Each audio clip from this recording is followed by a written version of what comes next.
Hello, YouTube.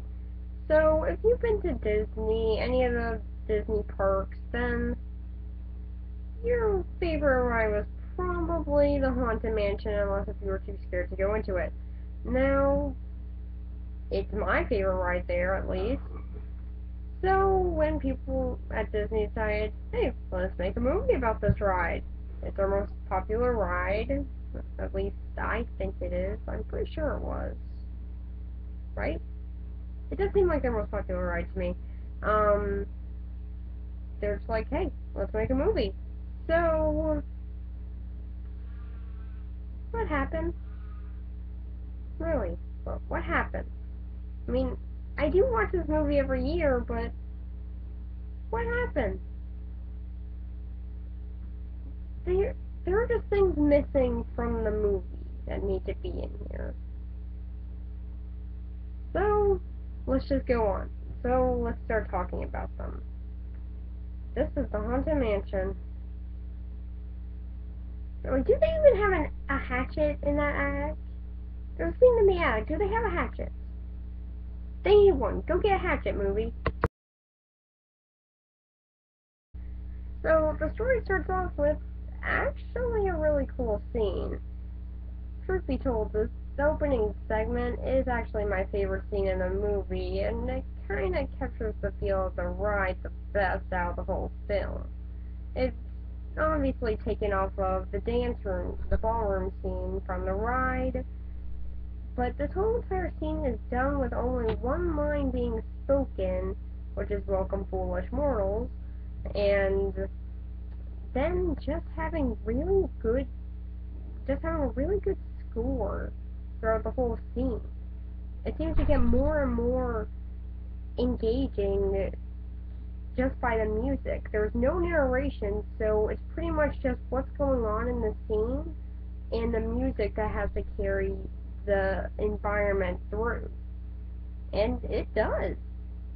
I mean, you get to find out everything just from this opening scene. Okay, so what happens in it is we find out that there was this old mansion with some guy named Mr. Grady in it. I don't care if that's not his first name. I'm just going to call him Mr. Grady. Um, and he was in love with a girl named Elizabeth. But apparently she didn't love him that much. Or at least if you were just watch the opening, then that's what you might get. Because instead of just saying, no, I won't marry you, what do we get here? We get an apparent suicide. I do say apparent here, because I'll tell you later. But just so you know, spoiler. Just some spoiler on that. I'm guessing that you've seen the movie. I mean, it's a pretty common movie. It's on TV sometimes, so it's not that hard to find. But if you haven't, go check it out if you want to know. So now we find out that she apparently has committed suicide. What's with me having to talk about murders and Disney things lately? Like Gravity Falls, their new episode, it sounds like screams of death is going on in the background. Tron Uprising, one of the friends was killed. Gargoyles, there are massacres, and now this, apparent suicide. Really, what's with Disney and killing people lately? So this sends Mr. Grady into a state of depression that eventually turns into madness because, well, the love of his life is now dead, and he eventually commits suicide as well. All the people who worked at the mansion or were even there have now passed on and are now ghosts, all trapped in the mansion because no real reason. What, it's just like if you go on the grass of the mansion and you get stuck there? What? You go inside the mansion and you're stuck inside? Really? But why did all these ghosts come here? Is this like the ghost hotspot? Is this where all the cool ghosts go? I don't know. never explained. It's just all ghosts like to come here because they can get trapped here. So after a cool opening, then we get to meet Jim Evers of Evers and Evers Real Estate and the rest of his family. Jim Evers is, of course, a workaholic because there are like three cliches for parents in kids' movies: supportive, workaholic, or alcoholic. One of the three, they had to take their pick. They couldn't step out of that border. They just said, no, workaholic will do. So they made him the workaholic, and he's played by Eddie Murphy, who does an okay job here. He's not that great. He's no Robin Williams or anything in Hook, but he does fine as a workaholic, I guess. He just seems a bit too happy. I would think a workaholic would be a bit stressed or something, but he seems fine with it. I guess it could go both ways. So, he is filled up with work and misses his wife's anniversary. Him and his wife's anniversary, so he decides, well, to make up to her, I'll give her a bear. A stuffed bear. This will make her feel so much better. After that doesn't work, because why would it? He decides, okay, well, why don't we go on a family vacation? We're gonna go right tomorrow. We're not gonna give any of our kids time to pack or notify their friends or anything. We're going tomorrow. So they go on the trip, but they got a call from, Ramsley, and now they're taking kind of a detour to the haunted mansion, and that they say will take 20 minutes tops. They get stuck in the mansion because it was raining, so now they have to spend the night in this house that they were going to sell, and since it's a haunted mansion, they of course are restless and decide to go check out the premises. And truth be told, this is a pretty cool mansion. I do like the design of it. It looks very neat, and it is cool that they actually did build their own set, even though they could just use a green screen or something. That's pretty cool. And go watch the behind the scenes if you actually want to find out more about it. It is kind of interesting. But even though it is a pretty cool mansion, it's not that unique from any other haunted house in movies, like Casper's. Well, okay, I guess Casper's. But it's sort of like the Addams Family house. It doesn't have that much variety. So, they're of course restless, and now they're going to go run around the house because they can do that, I guess. Sarah Evers, Jim Evers' wife, meets up with Mr. Gracie, who tells her about Elizabeth, although doesn't include that he's a part of the story. Jim meets up with Ramsey and Madame Leota, because he's the main character. I guess he gets to meet up with a lot of people. Oh yeah, and he also meets up with a mirror. When was there a mirror in the ride?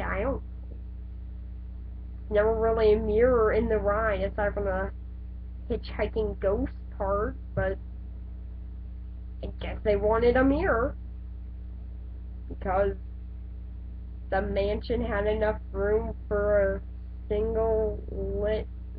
one single light bulb with a telephone and a mirror in it. Really, what was with that room? Why is there just a single light, a telephone, and a mirror? Who designed this place? Why did someone just say, we got one extra room created by mistake? Well, just put a telephone and a mirror in it and a single light. But sir, why do we need that? Shut up, it's my vision. So, And the kids meet up with the spirit sphere of Elizabeth. Why is she a sphere instead of an actual ghost? There's no real explanation. It would make a little bit more sense if Ramsey, like, trapped her ghost or something. I'll tell you why later. But, nope. She's just a ball. Because plot! So then they find out that there's apparently a curse locking all these ghosts here. Again, why would these ghosts come to this mansion then? This has got to be a hotspot or something to get these ghosts here. Regardless, Jim meets up with the kids and finds out about the curse himself from Leota, who also tells them that there's a way out of the mansion, which none of the ghosts decide to use. Really, if there's a way out of the mansion, wouldn't you want to get out? There's a way out! Why did none of these ghosts use this? They were trapped here for like 200 years! And yet, the thought never occurred to them. We could just go. All we had to do was find a key in a box. Doesn't sound hard. Why didn't they just go and get it? They could get out. Isn't that what they want? I really don't get their motivation. But I guess their motivation is Ramsey because he's an old guy and there are like thousands of ghosts in the backyard that they can just get to overpower him? Really, motivation. It's unheard of in this. So, they of course had to leave the mansion, but instead of just leaving through the door, they decide, well, let's see, we got this big horse skeleton carriage in this mansion for no discernible reason, and we really want to use it. And we really want to destroy some of the mansion. Let's go right through this wall, because this is a smart idea. So they do that, and then we've taken kind of the outdoor scene after you get out of the attic part of the ride. Now, this scene is pretty good. I do like how it sort of recreates the part of the ride, but it's still missing a few things. And it does have some strange parts. I'm sorry, I'm getting over getting sick, so pretty much what we get is we get to see all these ghosts from the ride. We get to see the quartet head ghosts that sing Grim Grim Ghost, or at least half of it. That's part of the ride, what they do. Half, because nobody wanted to hear the song that everybody knows. Why would they want that? That was just the best part of the ride. Outside of Paul Frees. Why would they just take that out? That was the best part of the ride, and then they just said, nah, we don't need it. It's not important. Not like anyone would want that. But guess what, movie? You were wrong.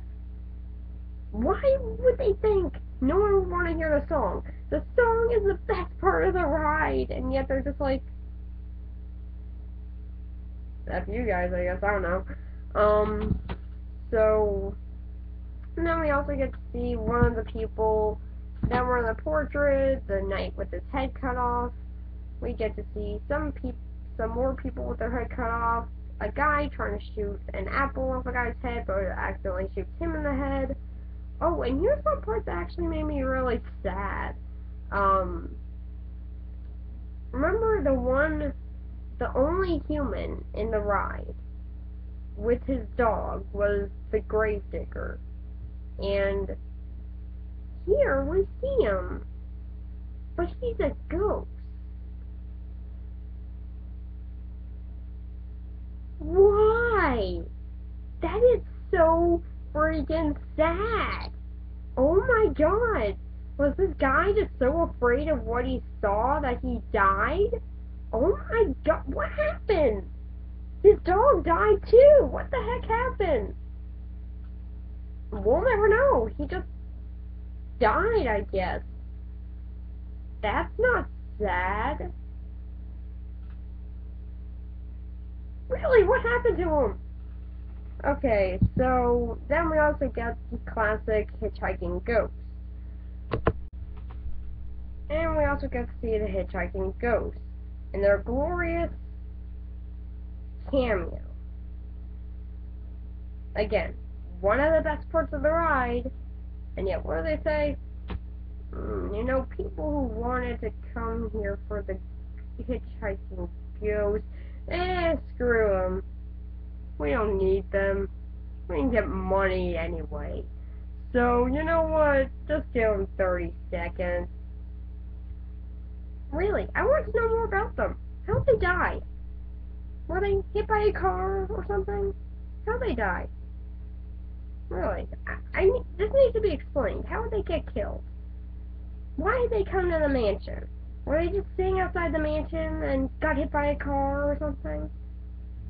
Why is none of their signs of death shown in their ghost form when the ghosts from the ride did have prominent signs of how they died? Where did that go? Seriously, what happened with these guys? We hardly see them. But okay, aside from that whole entire scene, I just think it does have some cool aspects in it. Then we get a crypt scene because there were so many crypts in the ride. I mean, there was a coffin with a hand coming out. Is that what it was? Is that what this was taken from? I don't know. So we get this whole entire crypt scene with a zombie where they finally get the key and Jim's son overcomes his great fear of spiders. He's cool with ghosts, but spiders, oh, that's where he shies away. And then they go back to the mansion to talk to Leota about where's the key, where do we put the key? And then she says, oh, it goes to a box. They're annoyed by this, so they just make her show them the box. And she shows them, and then we find out that Elizabeth did not kill herself, and that she actually wanted to marry Gracie. But this is a little bit too late of a realization, as now the butler who committed the murder of Elizabeth has now found out what they're doing and traps his children in the most unrealistic trap ever. He traps them in a suitcase. Their legs literally go like this. How? Their legs go like this. How did they do that? How did they make like a V shape with their bodies? How is that possible? They would be crushed. They would be ghosts right now. Maybe they are. Maybe they are ghosts right now. I don't know. The haunted mansion. They could be ghosts. They could be living with two ghost children. In fact, even Jim could be a ghost at the end of this. He was thrown from, I don't know how high, I'm guessing he was really high, out the window by Ramsey, the butler, and was thrown onto his car. It looked like it hurt. Pretty sure he could have died from that. It looked like it.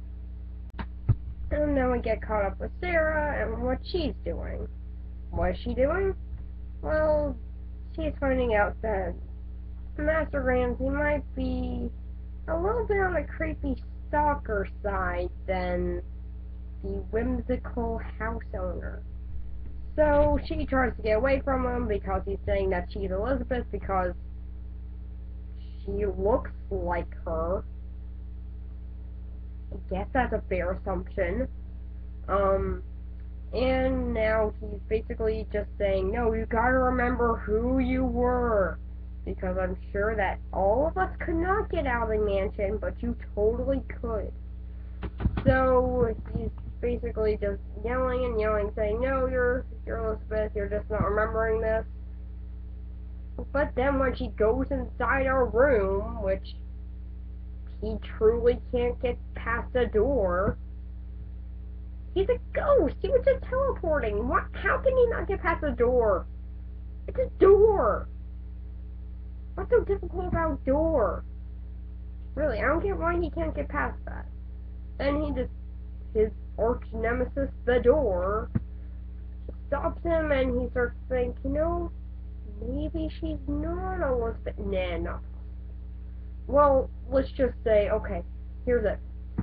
She has to drink poison to remember that she's Elizabeth. That's how Elizabeth died. That must jog her memory. That sensation of death will make her remember. So, they're starting to have a wedding. Jim goes and saves his kids. And then, right of course, when they say, does anyone object to this, he comes in after Sarah is drinking poison. Awesome timing. And is now dying. Jim eventually tells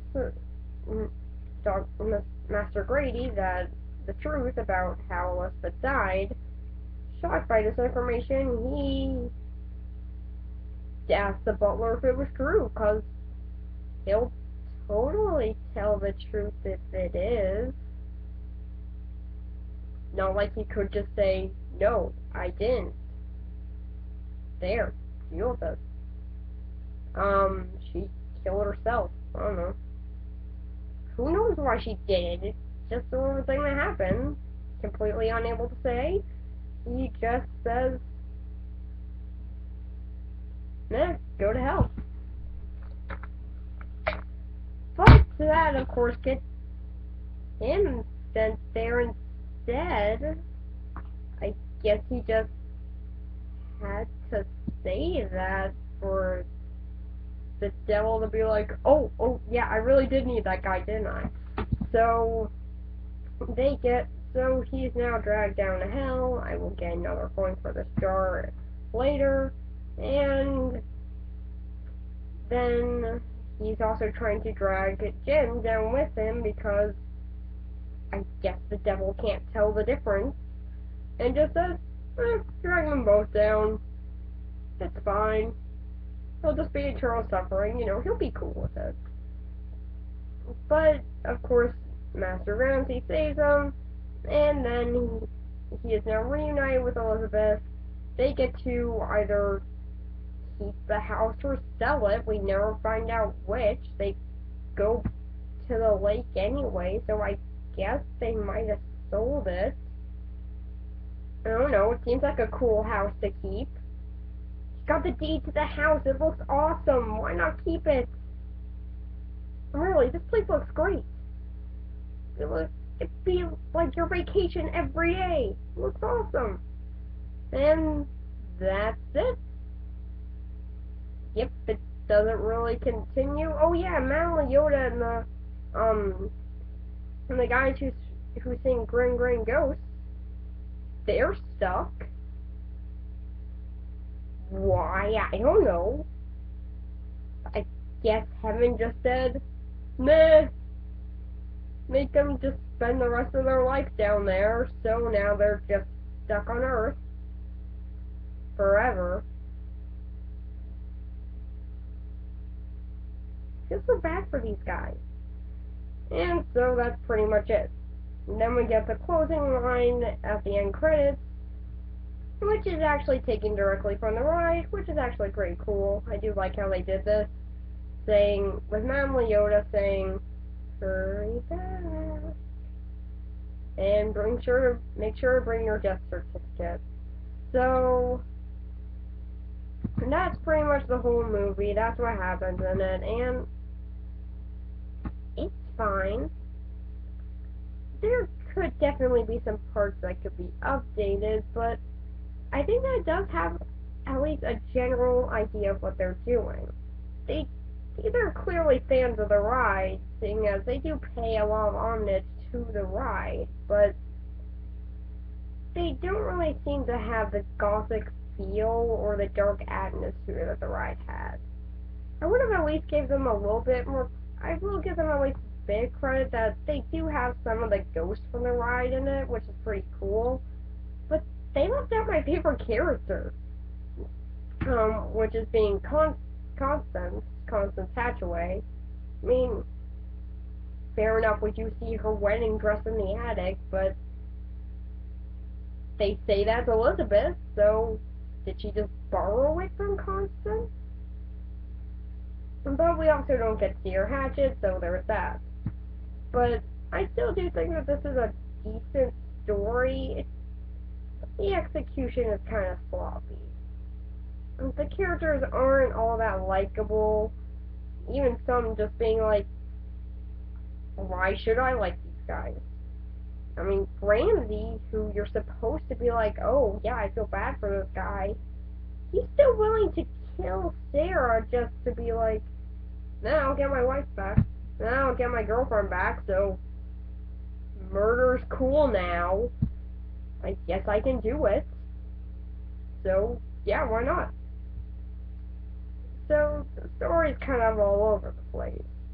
We don't really get to learn that much about how this affected Grady, which would be kind of interesting.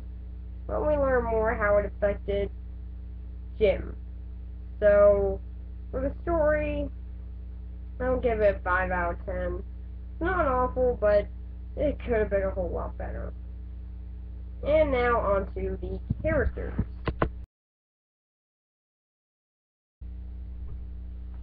And just for earlier, okay, so we start off with the main character, Jim Evers of Evers and Evers Real Estate.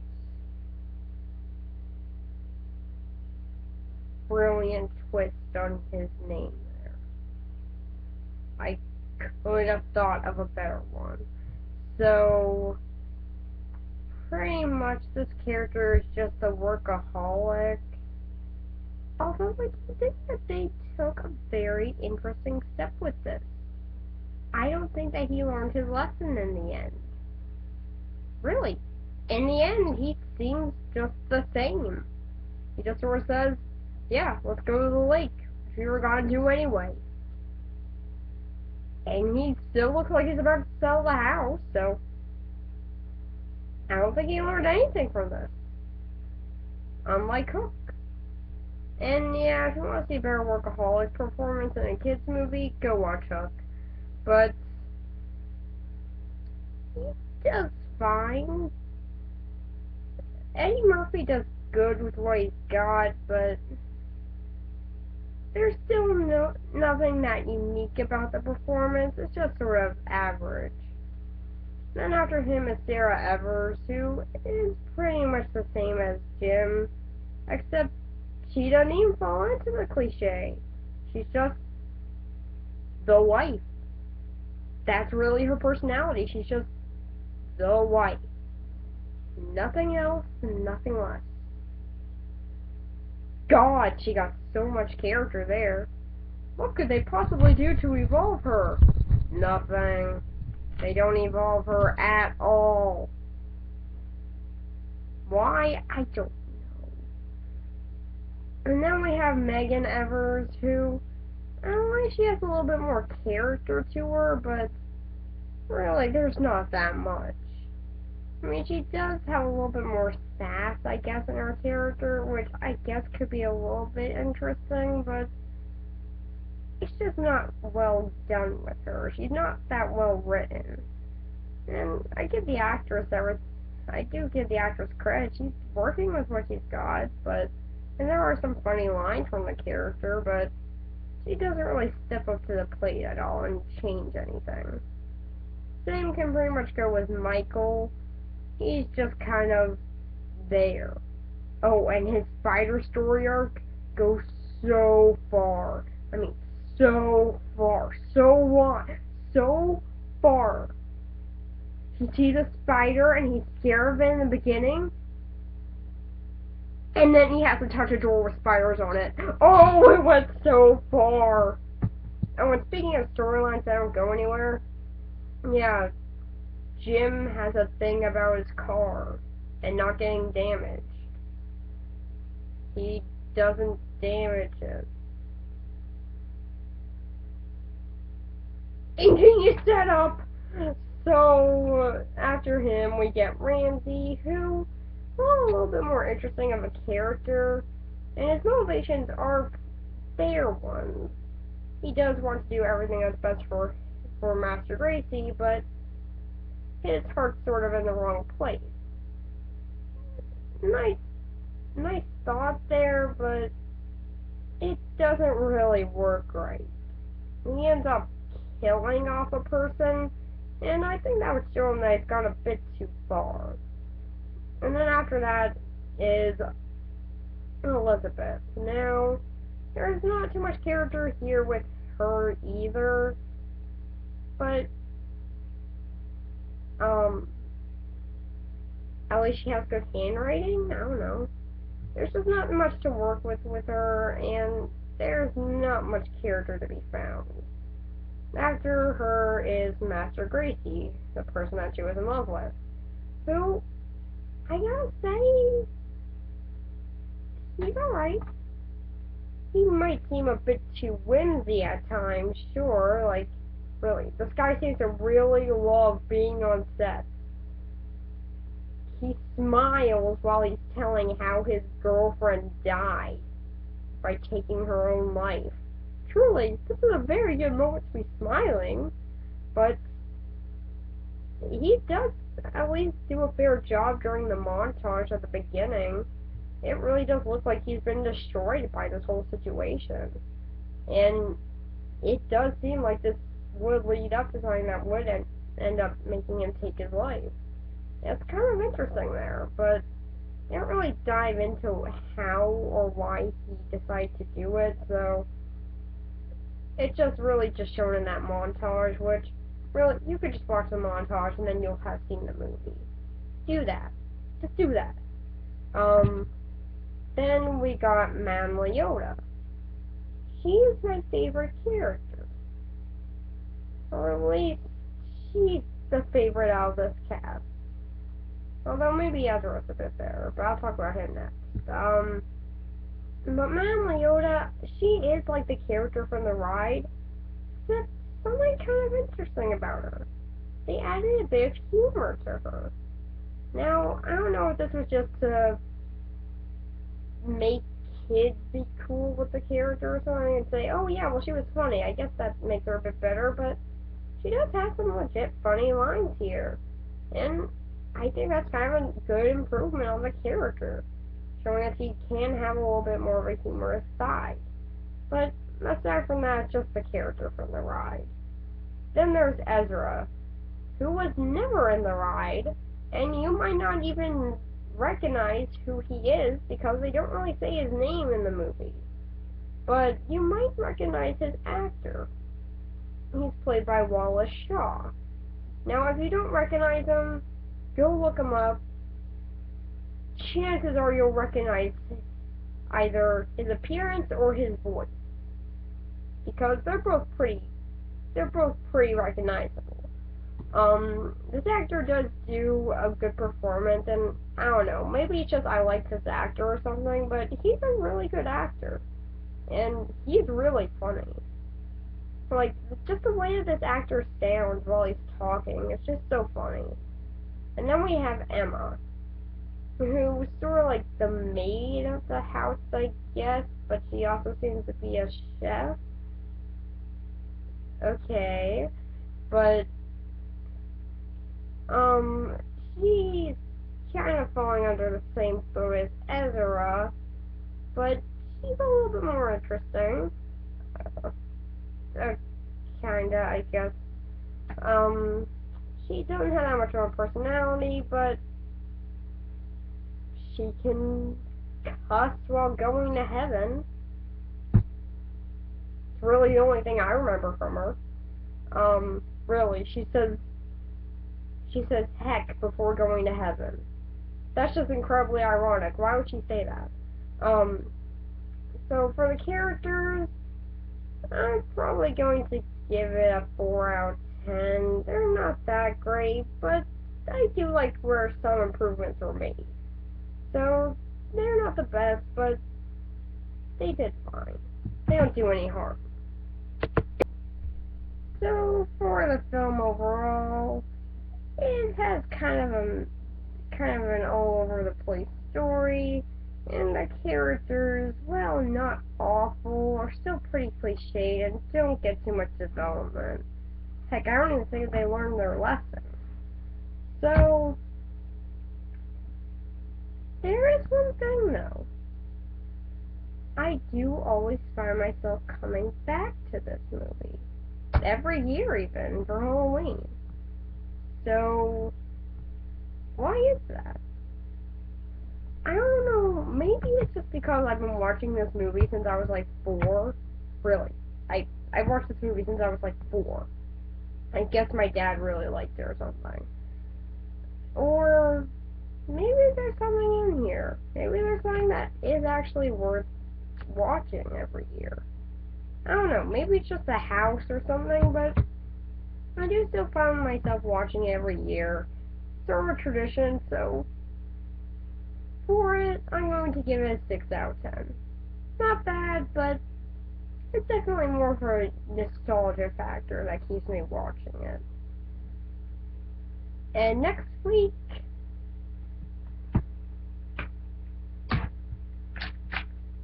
Shaun of the Dead.